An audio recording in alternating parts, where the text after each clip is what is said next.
इस वीडियो में हम पढ़ेंगे इनडेफिनेट और डेफिनेट आर्टिकल्स के मुतालिक। इनडेफिनेट का मतलब होता है नॉट क्लियर, यानी जिसके मुतालिक पूरी तरह से पता ना हो कि किस चीज़ के मुतालिक बात हो रही है, जबकि डेफिनेट का मतलब इनडेफिनेट का उल्ट होता है, यानी क्लियर, यानी उस चीज़ के मुतालिक पता हो जिसके मुतालिक बात हो रही हो। और आर्टिकल का मतलब होता है पार्ट, यानी हिस्सा या टुकड़ा। तो अब हम देखते हैं कि अंग्रेज़ी ज़बान के लिहाज से इनडेफिनेट आर्टिकल्स और डेफिनेट आर्टिकल जो है वो क्या होते हैं। तो अंग्रेज़ी बोलचाल और तहरीर में अ और एन, ये जो आर्टिकल्स हैं ये कहलाए जाते हैं इनडेफिनेट, जबकि द, ये एक ऐसा आर्टिकल है जिसे डेफिनेट कहा जाता है।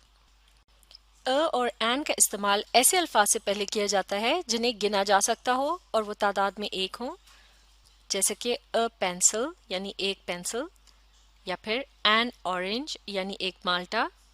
जबकि आर्टिकल द का इस्तेमाल जो है वो ऐसी चीज़ों से पहले भी किया जा सकता है जो कि गिनी जा सकती हों या फिर गिनी ना भी जा सकती हों, और जो कि तादाद में एक हों या एक से ज़्यादा भी हों, उनके साथ द का इस्तेमाल किया जा सकता है। जैसे द बुक यानी वो किताब, ये एक किताब के लिए इस्तेमाल किया गया है। इसी तरह से अगर एक से ज़्यादा हों तो द बुक्स भी हो सकता है। लिहाजा बुक एक ऐसा लफ्ज़ है या एक ऐसी चीज़ का नाम है जिसे गिना जा सकता है। इसी तरह से द मिल्क यानी दूध, वो दूध। तो इस तरह से मिल्क जो है इसे गिना नहीं जा सकता, लेकिन इससे पहले आर्टिकल द का इस्तेमाल किया जा सकता है।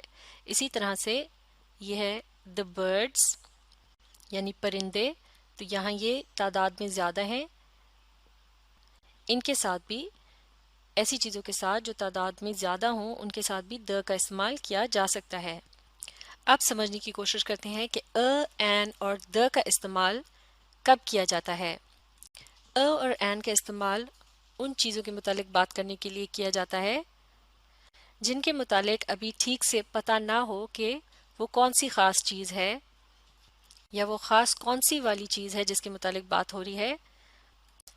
मिसाल के तौर पर अगर कोई शख्स किसी दूसरे शख्स से कहे गिव मी अ पेंसिल, यानी मुझे एक पेंसिल दो, तो अ पेंसिल से मुराद होगा कोई सी भी पेंसिल, यानी किसी ख़ास पेंसिल की तरफ इशारा करके नहीं कहा जा रहा कि वो पेंसिल मुझे दो, बल्कि सिर्फ ये कहा गया है कि मुझे एक पेंसिल दो।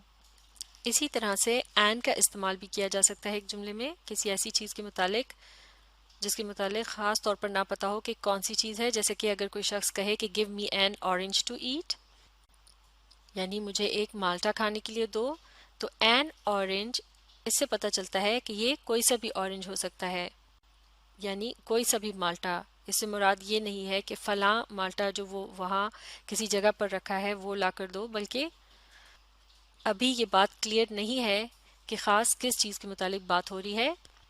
लेकिन इसके मुकाबले में द का इस्तेमाल तब किया जाता है जब किसी ऐसी चीज़ के मुतालिक बात हो रही हो जिसके मुतालिक ठीक से पता चल चुका हो कि वो ख़ास तौर पर कौन सी चीज़ है।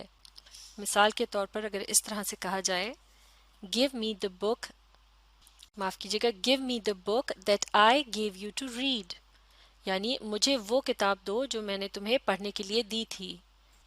तो अब यहाँ इस जुमले में द का इस्तेमाल बुक के साथ इसलिए किया गया है कि अब ये मालूम है कि ये कौन सी किताब है, ये वो किताब है जो कि पढ़ने के लिए दी गई थी।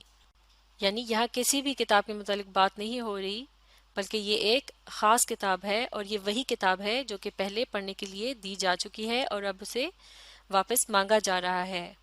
इसका ये मतलब हुआ कि जब किसी चीज़ का पहले ही हवाला मौजूद हो, यानी दो लोग जो आपस में बात कर रहे हों और वो जिस चीज़ के मुतालिक बात कर रहे हों उन्हें उस चीज़ के मुतालिक साफ तौर पर पता हो कि कौन सी चीज़ की बात हो रही है, तो तब उस चीज़ के नाम से पहले लफ्ज़ द इस्तेमाल किया जाता है। इसी तरह से अगर इस जुमले में बुक की जगह लफ्ज़ पेंसिल हो और रीड की जगह राइट विद, तो ये हो जाएगा give me the pencil that I give you to write with, यानी मुझे वो पेंसिल दो जो मैंने तुम्हें लिखने के लिए दी थी। तो अब इसके मुकाबले में हम ये पहला जुमला देखते हैं जिसमें अ का इस्तेमाल किया गया है। गिव मी अ पेंसिल, यानी मुझे एक पेंसिल दो। تو اب آپ اس فرق کو سمجھ سکتے ہیں کہ جب یا این کا استعمال کیا جاتا ہے تو وہ کسی بھی چیز کے لیے ہوتا ہے جس کا صاف طور پر پتہ نہیں ہوتا کہ وہ خاص کون سی چیز ہے، جبکہ کا استعمال تب کیا جاتا ہے جبکہ اچھی طرح سے پتہ ہو کہ کون سی چیز کے متعلق بات ہو رہی ہے۔ تو ایگزامپلس کو دیکھنے کے بعد اب ہم انڈیفینٹ آرٹیکلس اور ڈیفینٹ آرٹیکل کو ایک دوسرے کے مقابلے میں سمجھ سکتے ہیں۔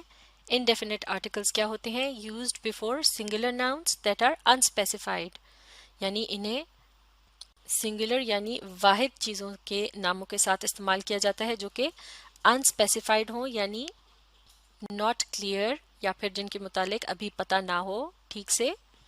جبکہ اس کے مقابلے میں ڈیفینٹ آرٹیکل کو کب استعمال کیا جاتا ہے؟ Use to point to a noun that is definite or has been previously talked about, یعنی اس کو استعمال کیا جاتا ہے ایسی چیزوں کے ناموں کے ساتھ جو کہ ڈیفینٹ ہوں، یعنی بالکل کلیئر ہوں، صاف طور پر ان کے متعلق پتہ ہو، یعنی ان کے متعلق پریویسلی یعنی پہلے سے ہی، پریویسلی سے مراد ہے بیفور یعنی پہلے، یعنی ان کے متعلق پہلے سے ہی کوئی نہ کوئی اشارہ موجود ہو اور پڑھنے یا سننے والے کو ٹھیک سے معلوم ہو کہ خاص کس چیز کے متعلق بات کی جا رہی ہے۔